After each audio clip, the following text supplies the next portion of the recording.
साथियों इतना ही नहीं, अगर मैं ये कहूंगी कि सबसे बड़े इवेंट जीवी अगर आज के विश्व में कोई व्यक्ति है तो वो है सिर्फ और सिर्फ नरेंद्र मोदी। चाहे आप पुलवामा घटना को देख लीजिए, आप बिहार की घटना को देख लीजिए, अन्य जितनी भी घटनाएं साथियों, जब जब चुनाव आते हैं तो भारतीय जनता पार्टी और मोदी पर भारतीय जनता पार्टी के समर्थक थे और पूरी तरह से मोदी की गाड़ी को घेर रखा था सिक्योरिटी गार्डों ने, पुलिस ने। तो अब ये बताइए कि मोदी जी की जान को आखिर खतरा कैसे हुआ और किससे हुआ?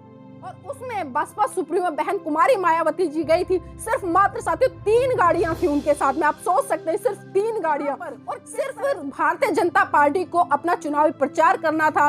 जो भारतीय जनता पार्टी के कार्यकर्ता उस जनसभा में आते सिर्फ खबर उन तक ही पहुंचती, लेकिन यहाँ पर गोदी मीडिया और मोदी जी और जो अमित शाह है उनके षड्यंत्र ने कितना बड़ा काम किया है ये भी आपको सोचना पड़ेगा।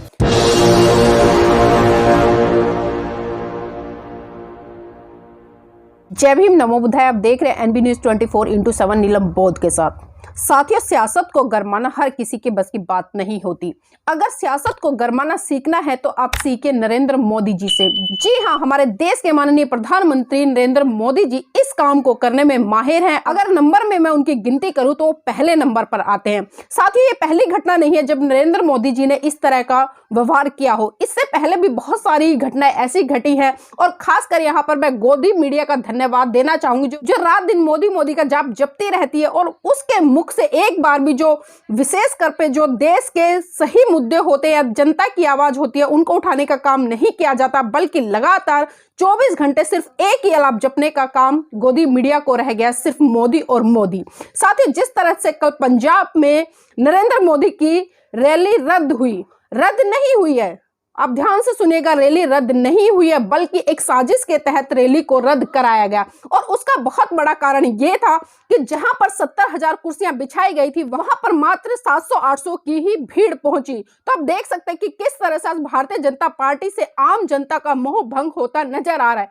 और आम जनता का नहीं बल्कि भारतीय जनता पार्टी के जो कार्यकर्ता है वो भी कहीं ना कहीं इस पार्टी से अपना पल्ला झाड़ते नजर आ रहे हैं। और उसका कल उदाहरण बहुत बड़े स्तर पर साथियों आपको पंजाब में देखने को मिला। और फिर सीधे सीधे नरेंद्र मोदी और जो गोदी मीडिया है उसने ठीकरा फोड़ने का काम किया पंजाब सरकार पर और पंजाब पुलिस पर। सबसे पहले मैं पूछना चाहूंगी कि जो पंजाब पुलिस है, भले वो पंजाब के अंडर में आती है, लेकिन अगर हम देश के स्तर पर बात करें तो गृह मंत्री कौन है?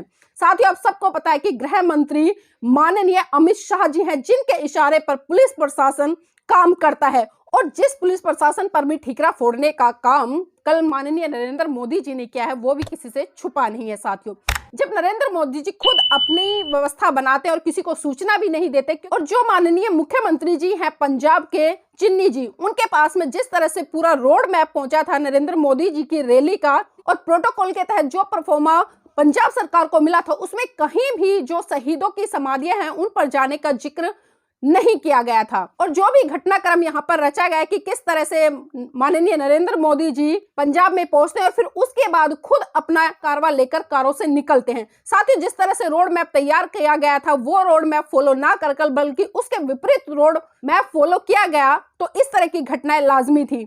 और रही दूसरी बात कि जिस तरह से नरेंद्र मोदी जी जब वापसी में भटिंडा एयरपोर्ट पहुंचे तो उन्होंने साफ साफ वहां पर कर्मचारियों से कहा कि अपने मुख्यमंत्री को धन्यवाद देना कि मैं जिंदा लौट आया हूं। तो साथियों, इन बातों से आप समझ सकते हैं कि नरेंद्र मोदी जी कितने शातिर दिमाग के हैं और किस तरह से स्टेटमेंट देते हैं।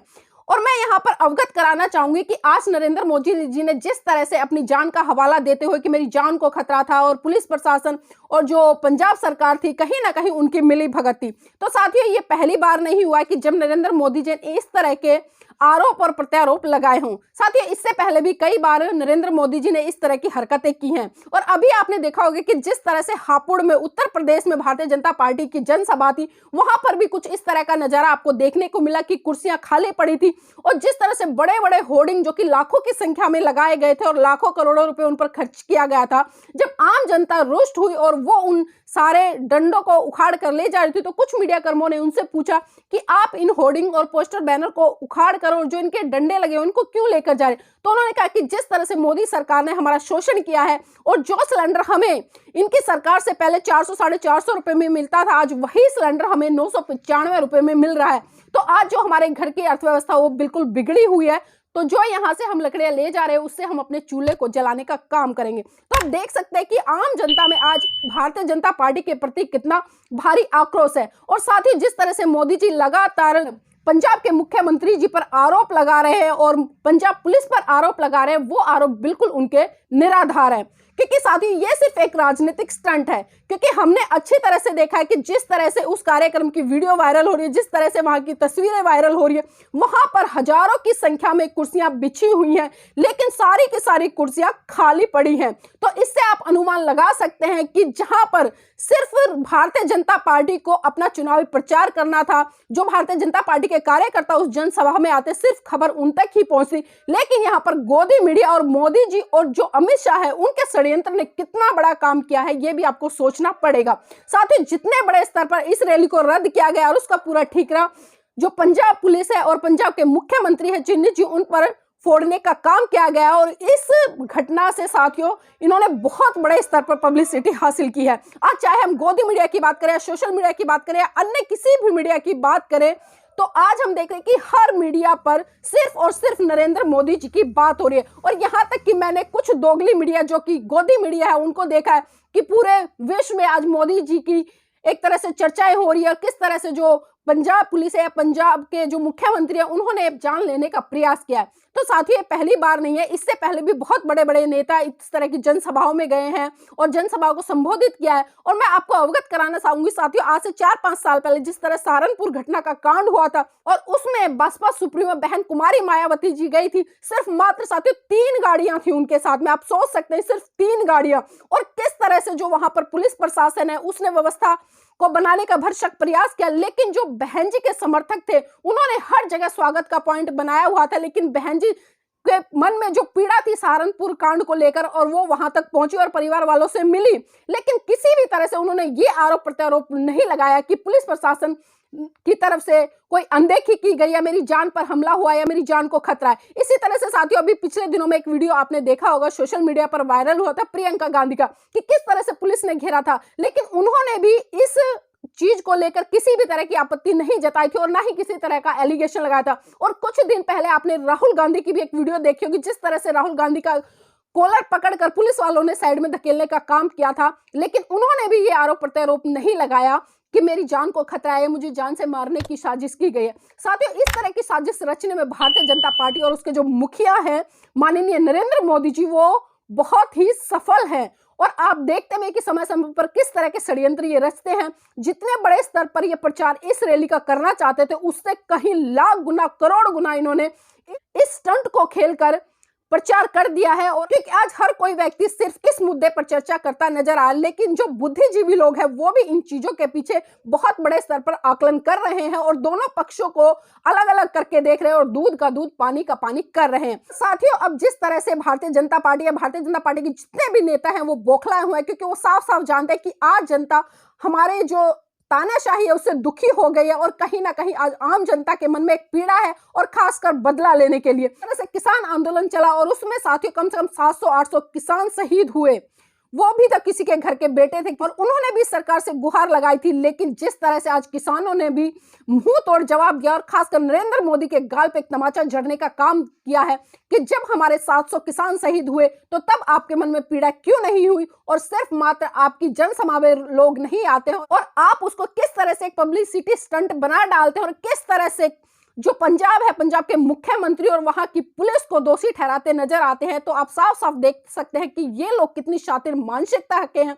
और जिस तरह से कल पूरा प्रकरण साथियों आपने देखा है। और एक चीज यहां पर मैं बताना चाहूंगी कि सोशल मीडिया पर एक वीडियो और वायरल हो रही है पंजाब की ही, जहां पर नरेंद्र मोदी जी के काफिले को रोकने का काम किया गया था। ये तो खुद नरेंद्र मोदी जी जानते हैं और जो उनके सिक्योरिटी गार्ड है वो जानते हैं कि उसको रोकने का काम किया गया था या ये भी इनकी प्री प्लान एक प्लान था जिसको इन्होंने खुद रचने का काम किया था। साथ ही गाड़ी के आसपास में भारतीय जनता पार्टी के बड़े बड़े झंडे दिखाई दे रहे थे, भारतीय जनता पार्टी के समर्थक दिखाई देते। अब सोचने वाली बात यह है कि जब वहां पर अन्य लोग नहीं जा पा रहे थे, पुलिसकर्मी नहीं जा पा रहे थे, लेकिन वहां पर भारतीय जनता पार्टी के समर्थक थे और पूरी तरह से मोदी की गाड़ी को घेर रखा था सिक्योरिटी गार्डों ने, पुलिस ने। तो अब ये बताइए कि मोदी जी की जान को आखिर खतरा कैसे हुआ और किससे हुआ? बहुत बड़ा सवाल है साथियों, विचारणीय, इस पर विचार करना होगा, क्योंकि ये सरकार लगातार आपको और आपकी भावनाओं को झकझोरने का काम करेगी और आप पर एक इमोशनली प्रहार करेगी, जो अपने प्रति संपत्ति बटोरने का काम करेगी। और आप सोच भी नहीं पाएंगे कि किस तरह से आम जनता को एक पागल बनाकर और उसके मन में अपने प्रति संवेदनाएं बटोर कर और आप साथियों फिर से दोबारा से इनको वोट देने का काम करेंगे। लेकिन यहां पर मैं आपको साफ साफ बता दूं साथियों, आप पूरे घटनाक्रम को देखें, किस तरह से जब पंजाब सरकार को सूचना जाती है, किस किस तरह से वहां पर एक प्रोटोकॉल निर्धारित किया गया और किस तरह से इन्होंने खुद उस यात्रा को अपने आप डाइवर्ट किया और अपने आप इस तरह का प्रोपेगेंडा गढ़ के इन्होंने लाखों करोड़ों गुना अपनी पब्लिसिटी जो बटोरी है, ये साथियों किसी साजिश से कम नहीं है। क्योंकि हम अक्सर देखते कि नरेंद्र मोदी जी अगर एक मोर बैठता है तो फोटो खिंचवाते, एक तोता बैठता है तो फोटो खिंचवाते, अलग अलग तरह की वेशभूषा में फोटो खिंचवाते। तो आप देख सकते हैं कि ये व्यक्ति प्रधानमंत्री कम, बल्कि मैं कहूंगी कि ड्रेस जीवी ज्यादा है, फोटो जीवी ज्यादा है और षड्यंत्रकारी जीवी ज्यादा है। तो हमें इनकी चालों को समझना पड़ेगा और सबसे बड़ा ये माइंड जीवी है। और साथियों इतना ही नहीं, अगर मैं ये कहूंगी कि सबसे बड़े इवेंट जीवी अगर आज के विश्व में कोई व्यक्ति है तो वो है सिर्फ और सिर्फ नरेंद्र मोदी। चाहे आप पुलवामा घटना को देख लीजिए, बिहार की घटना को देख लीजिए, अन्य जितनी भी घटनाएं साथियों, जब जब चुनाव आते हैं तो भारतीय जनता पार्टी और मोदी की तरफ से बहुत बड़े इवेंट प्रायोजित किए जाते हैं और उन इवेंट के माध्यम से ये लोगों की संपत्ति बटोरने का काम करते हैं और कहीं ना कहीं देश में जो सच्चाई है उसको छुपाने का काम करते हैं। लेकिन साथियों आपको समझना होगा और अपनी बुद्धिमत्ता के आधार पर दूध का दूध और पानी का पानी करके आपको एक उचित निर्णय लेना होगा। क्योंकि साथियों ये सरकार आपको लगातार बरगलाने का काम करेगी, लगातार आपको इमोशनली ब्लैकमेल करेगी, लेकिन आपको इनके इस दिखावटी ड्रामे में नहीं आना है और आपका निर्णय है, आपका भविष्य है। क्योंकि साथियों आपका एक वोट का अधिकार आपको सही दिशा में लेके जा सकता है और वही अधिकार आपको गलत दिशा में भी लेके जा सकता है। तो आपको सोचना पड़ेगा कि इस तरह के इवेंट करके ये लोग आपके कीमती वोट को लूटना चाहते हैं, जिससे कि आपको बचना है। निर्णय आपका है, सवाल आपके सामने छोड़कर जा रही हूं। जय भीम, नमो बुद्धाय।